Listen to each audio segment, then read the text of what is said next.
Hi guys, চলে এসেছি নতুন একটা ভিডিও নিয়ে। কোনোদিনই ভাবিনি যে আমি আজকে এইভাবে ভিডিওটা বানাবো।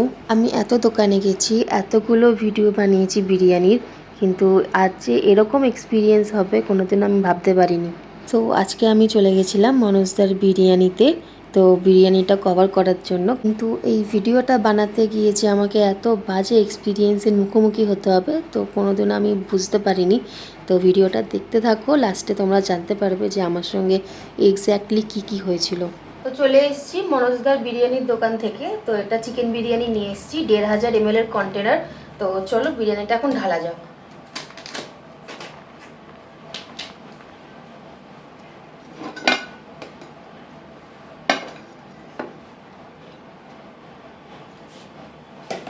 তো 1500 ml এর কন্টেনারটা পুরোটাই দেখো থালাতে ঢেলে নিয়েছি। তো অনেকটাই কোয়ান্টিটি রয়েছে, যেটা আমার জন্য অনেকটাই, আমি এতটা খেতে পারবো না। তো রাইসটা দেখো ঝরঝরে রয়েছে।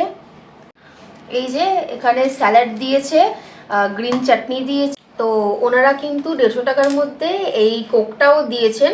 তো আমি এই যে স্যালাডটা দিয়েছে এটা বের করে নিয়েছি, যে গ্রিন চাটনি দিয়েছে। চলো এই গ্রিন চাটনিটাকে একবার টেস্ট করি।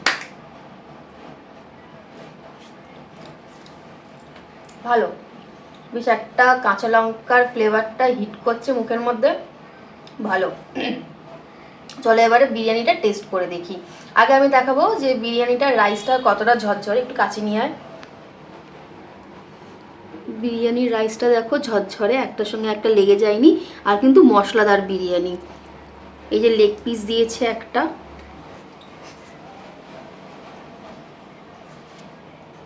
এ কি আলুর সাইজটা ছোট হয়ে গেল। এই আলু দেখি এবারে নরম কিনা। ঠিক আছে, ডিসেন্ট সাইজের আলু। আর ঠিক আছে, নর্মালি ঠিকঠাকই সেদ্ধ হয়েছে। তো চলো এবারে টেস্ট করে দেখা যাক কীরকম।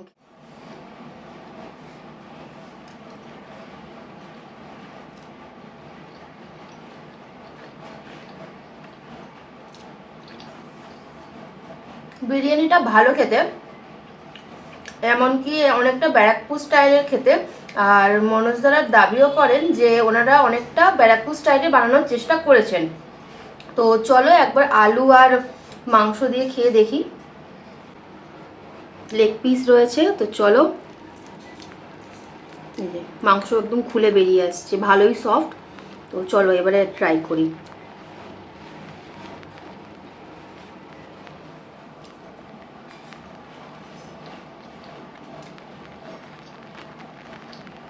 ভালো খেতে লাগছে।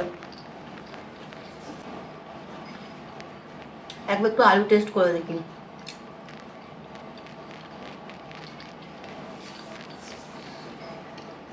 আলুর ভেতর অব্দি ফ্লেভার গেছে, মশলাও গেছে, শুধু ওই একটাই আলুটা একটু বড় হলে ভালো হতো।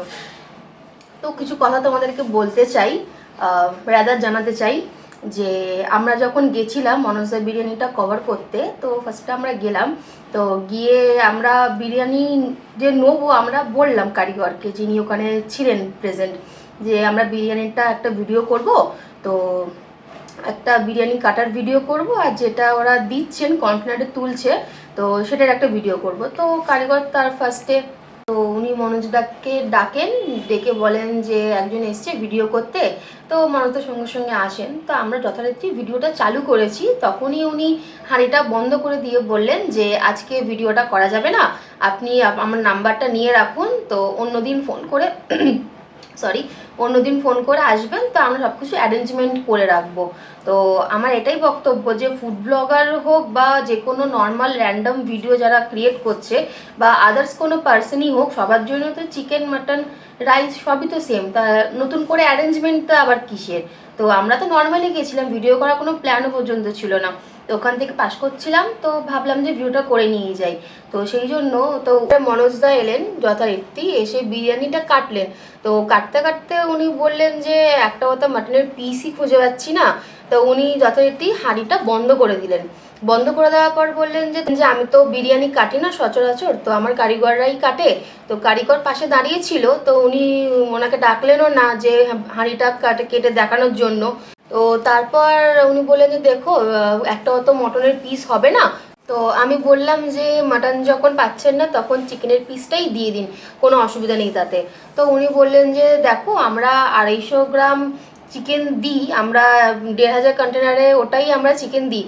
তো এখন যেহেতু বিশ্বকর্মা পুজো, তো আমরা ওরকম সাইজের চিকেন দিতে পারছি না, তো ওই হয়েছে যার জন্য ওরা যে 250 গ্রামের চিকেন দেয় আর 230 থেকে 250 গ্রামের চিকেন, তো সেখান থেকে ওরা ওই চিকেনেরও ছোটো ছোটো সাইজ করে ওরা সেল করছে। তারপরে রোববারের বাজার নাকি আরও নাকি ওদের চাপ, ওই চিকেন ওরা দিতে পারছে না। তো দেখো আমার একটা কথা, যে আরও এই জায়গা ছাড়াও আরও অনেক ভালো ভালো বিরিয়ানির জায়গা রয়েছে, আমি মধ্যমগ্রামই ধরে নিলাম না কেন, ওইখানে তোমরা যখন খুশি যাও তোমরা সেম সাইজেরই চিকেন মাটন দুটোই তোমরা পাবে এরকম দামেতে। তো এই যে মনোজদার দোকানে যে আমরা গেলাম, তো সেখানে তো আমরা নর্মালি হুট করেই গেছি, তো সেখানে কেন আমরা, ওরা যখন বলছে যে 230 থেকে 250 গ্রামের ওরা চিকেন প্রোভাইড করছে বা মাটন প্রোভাইড করছে, তো সেখানে ওই সাইজেরই কেন আমরা পেলাম না, আমার এই জায়গাটা খুবই ডাউট লাগলো। আর তাছাড়াও আরও যে দুজন যারা মনোজদার দোকানে বিরিয়ানি কভার করেছে, তো তারা কি পেড প্রমোশন করেছে? তো একটা বিরিয়ানির দোকানে মাটন বিরিয়ানি থাকবে না, এটা কি পসিবল নাকি? তো আমরা গেলাম, দেখলাম আমরা যা অন্য দুজন ফুড ব্লগারদের ভিডিও দেখে যা গেছি যে মাটনের পিস ওরা 250 গ্রামের প্রোভাইড করছে, তো উনি তো দেখালেনই না। মানে আমি যে বললাম যে আমি ভিডিওটা করি, বলে না না না না ভিডিওটা করতে হবে না, আজকে মাটনের পিসটা ওরকম নেই। তো আমি কি ভিডিও করছি বলে কি উনি দেখাতেও চাইলেন না মাটনের পিসটা? সেই জন্যই কি আমাকে বলা হচ্ছিল যে নাম্বারটা নিন, নিয়ে অন্য সময় ফোন করে আসবেন আর আমি অ্যারেঞ্জমেন্ট করে রাখবো। তো যাই হোক, ভিডিওটা অনেকটা বড় হয়ে যাচ্ছে, আমি দেখাবো যে এতক্ষণ ধরে আমি কথা বলছি, বিরিয়ানিটা কিন্তু এখনো পর্যন্ত ঝুরঝুরে রয়েছে, জুসি রয়েছে, এখনো পর্যন্ত মাংস কিন্তু শক্ত হয়ে যায়নি, খুবই ভালো রয়েছে। তো একবার খেয়েই দেখি, ভালোই লাগছে খেতে।